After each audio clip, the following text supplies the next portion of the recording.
Hi, I'm Hannah Ray. I'm going to list my 5 regrets of my OnlyFans career.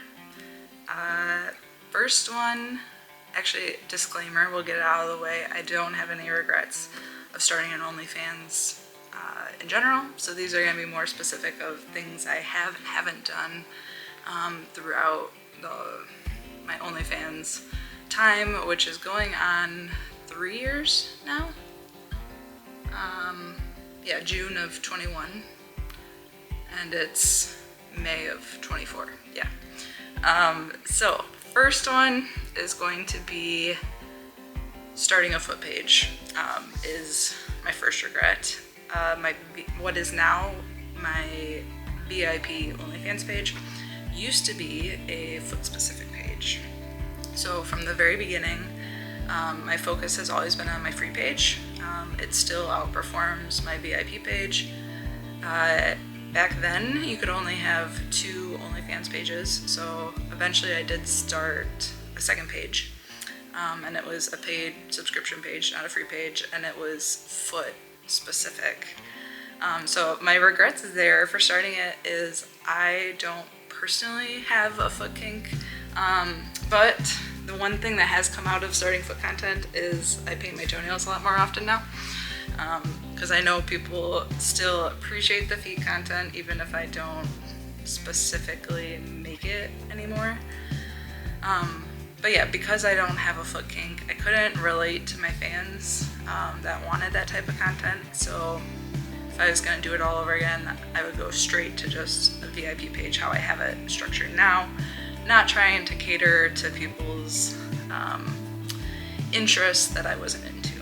So I've also never have done custom content for that exact reason, because I want to make content that I enjoy and that I find hot, and a lot of the custom requests are just like, couldn't relate to them. It wasn't something that got me going, so I didn't want to get into custom content because I wanted my content to remain authentic to me. So that's why I don't do customs, and that's why one of my regrets would be starting a foot page, because it wasn't coming across true to me. Second regret would be not starting a million accounts sooner.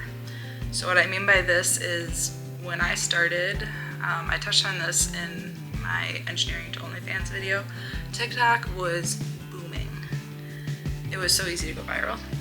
I should have started a million TikTok accounts back then. I had just too few. That now that things are a little tougher, as in it's not as quick to go viral on any of the platforms, and there's just more people on all the platforms. But now that I do have a million accounts, I have, I don't know, over 30 Instagram accounts that I post to every day. Not much on TikTok anymore. I still have a couple just in case it ever recovers. But I should have been doing those numbers back then, and I would have made even more money if I had upped my account numbers before it became a necessity. So my third regret is not starting collab content sooner. So I started collabing, I started in June of 21. I started collabing in November of 22. So I did a full year, over a full year of just solo content. And I've dabbled in lifestyle, the swinging lifestyle with my husband before OnlyFans. So that was never like the holdback of like sleeping with someone else, and my husband has always been on board. The hold up there for not doing collab content sooner was I knew people followed me on my OnlyFans or my Twitter or different platforms that knew me in real life. And we weren't open swingers back then, or we still aren't. But I didn't want people that knew me in real life to find out through my Twitter or OnlyFans that I was sleeping with people other than my husband, because I didn't want them to think poorly on him. He is, I think the right term would be a stag. We're not into like the embarrassment side of swinging. He gets turned on by watching and joining threesomes, me being with other people. So he then finally convinced me when I did start doing collab content that he didn't care if people thought whatever they thought. So I wish I had started collab content sooner, because I was always on board with it. He was always on board with it, of like the actual acts. I just cared way too much about people's perception of what people might possibly think. And yeah, so trying not, a good life lesson there. Don't let other people's opinions and potential thoughts of you change what you want to do. So in collab content, that's where the money is. I mean, I made good content solo, but collab videos, that's what the people want to see, and I enjoy making them, so I'm giving the people what they want. Okay, my fourth regret would be not using the mute and block button earlier. I mute a lot of people. I don't want to see people's reposts of other people's content. Like, I followed you because I want to see your content. So if you start retweeting a ton of things or a ton of people, I'm going to turn off reposts immediately. I mute people if they have too much drama. I block people if they promote under my posts. That's, not cool. I guess I do block some people. This is mainly on Twitter that I'm talking. I don't spend too much time on other social platforms, like Instagram and such. I don't want that negativity in my life. So it's a privilege, in a way, to follow me on any of these social platforms. So if you give me hate, I'm gonna block you and I will never think about you again, and I'm gonna go move on with my life and the rest of my day. So if you want to follow me, don't get anything, don't say anything that you,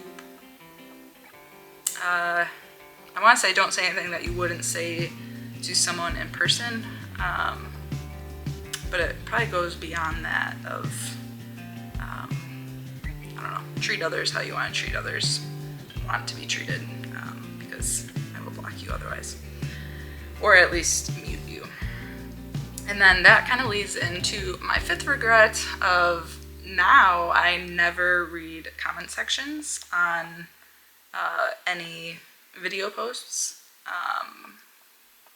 because a viral video will always have bad, mean, hurtful comments written. I'm actually to a point now where I probably could read them and it wouldn't change my day at all. There's nothing new you could type in a comment section that I haven't read or heard in the last couple years, from doing OnlyFans and putting myself out on the internet. But I'm not gonna even give those comments the time of day, so I don't even read them anymore. YouTube is a little different, because I'm not just trying to go viral. I enjoy making these videos, but short form videos, reels on Instagram, actually reels on YouTube, TikToks, the main purpose is trying to go viral. It's basically, I'm just trying to get people's attention to increase follower count, get eyes to my website, get them to my OnlyFans eventually. So yeah, I will see also comments that say like, you know, you're not reading my comments, you'll never respond or say hi. And that's true, because I don't waste my time on comment sections. Sure, I could probably engage more and it might boost the video, get a few more views. But if you want to chat with me, you go to my website, OnlyFans. Those are the people that get all of my time when it comes to my chatting time. I'm not gonna waste time chatting with people in the comment sections. The videos reels aren't, I don't make those for my own enjoyment or to document my life or memories. It is just numbers. It's just a numbers game. That's why I have so many Instagram accounts. Yeah, so I think I diverted there a little bit, but those are my 5 regrets of an OnlyFans creator. Honestly, I don't have big regrets. I still love this life and love the work I do, and no regrets ever on starting OnlyFans. Alright, drop in the comments if there's anything you want me to further cover, or any topics you'd like to see in a future video. Thanks for watching. Subscribe if you enjoyed.